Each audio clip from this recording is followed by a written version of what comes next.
ముంజేటి కంకణానికి అద్దమేలా అన్నట్టుగా, జగమెరిగిన బ్రాహ్మడికి జందమేలా అన్నట్టుగా నిత్యం ప్రజల కోసం పాటుపడే, ప్రజల కోసం తపించే, పార్టీ కోసం తపించేటువంటి కిషన్ రెడ్డి గారు అదంతా నాయకులుగా, కార్యకర్తలుగా, సమాజ శ్రేయస్సు కోరే విజ్ఞులుగా ప్రజల వద్దకు తీసుకుపోయే బాధ్యత మీ చేతుల్లో ఉంది, మీ భుజాల మీద ఉందని చెప్పి ఈ సందర్భంగా నేను మనవి చేస్తా ఉన్నాను. నాకు 3 సంవత్సరాలుగా అతి దగ్గర చూసే అవకాశం వచ్చింది. నేను వారిని ఎప్పుడు అంటా, ఇంత టెన్షన్ తో మనిషి కొనసాగకూడదు కిషన్ రెడ్డి గారు. క్వాలిటీ డిసిషన్స్ క్వాలిటీ వరకు చేయలేము.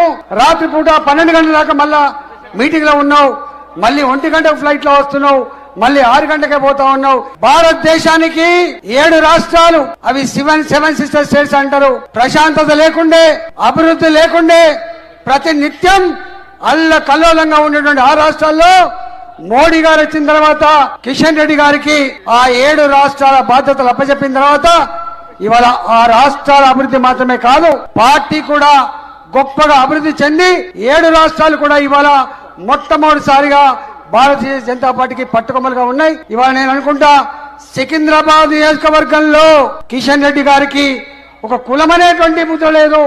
కిషన్ రెడ్డి గారికి ఏ మనిషిని చూసినా మనిషి దుఃఖమేందో, కష్టమేందో, కన్నీళ్ళేందో పట్టించుకునే వ్యక్తిగా ఉంటాడు తప్ప ఇంకొకటి ఉండదు.